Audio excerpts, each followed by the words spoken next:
And I need people to just realistically be honest. Yes, I see color. I see color, but that doesn't necessarily mean that I'm going to judge you, act differently. You are who you are. That's what makes us beautiful as people.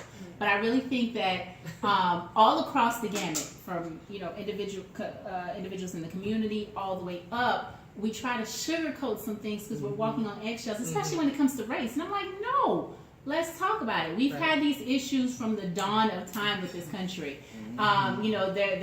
There's a structure put in place that some of us are unfortunately getting the short end of the stick.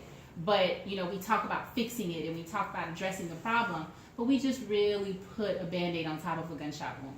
And look, what people,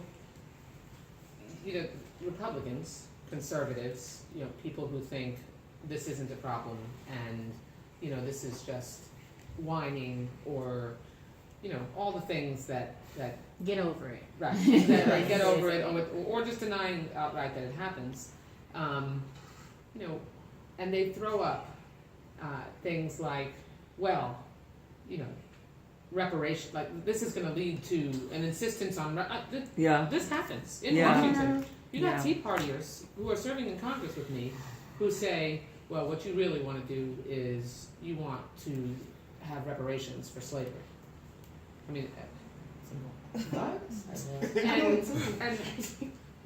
But the whole issue of reparations, set aside whether that is something we should do or not, implicit bias 100% exists because of slavery. Yep. It does. I mean, there's a documentary that's coming out Friday called 13th. We all. Is it out? Yeah. So, I mean, and look, the 13th Amendment, I had forgotten that the 13th Amendment has an exception in it for criminal activity. Totally forgot that. Yep. But, I'm sorry. No, go ahead. And so I feel like within our generation and our community, I personally feel like we've gotten soft as a whole.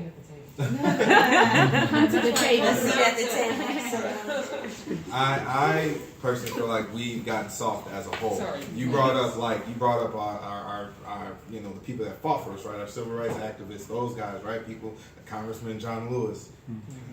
Not yet. Okay. It's later in the program. Okay. People that they fought, got get over the head on TV and just so we can walk up and bubble in and then walk out and be happy going about our day. They fought. I mean, and I have friends that are in Dream Defenders, they're in Black Lives Matter, and they're doing, their thing as well. And I think we can all come together as a whole and really work on something concerted. But I just think as a whole, we're just comfortable with making a status and going about our day. Like we you say, like, you feel like we're going backwards, right? We got work. There's work for us to do. It never ended. But because of how much work that those men and women, those brave men and women did back then, we got comfortable. We grew up in a very comfortable world. If I can piggyback on to that statement alone, I think a lot of that stems from what we talked about, education, which is one of our pillars. There's a big gap in generations of that information being taught. Like, I know about it, but it wasn't instilled in me and taught to me what was done and what the people fought. Like, okay, Black History Month, I have to pick a person, usually at church. I learned about that one person.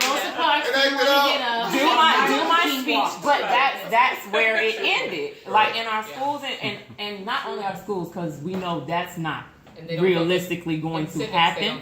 And that's why my 7th grader is in civics right now. And he came home. Let me tell you, we had to have a conversation because he came home and told me that their civics lesson was about Donald Trump's tax cutting, and he thought that it was a great idea. I said, really? Is that what you discussed in the civics class? Wow. I said, okay, well, explain to me why it's a great, because he's going to cut taxes, which means you'll have less money coming out of your paycheck. I said, no, baby. I don't make 6 figures. So no, those taxes that are going to be cut don't help us. He was like, wait, what? I said, mommy's going to have to probably pay more in taxes. He's like, okay, then no.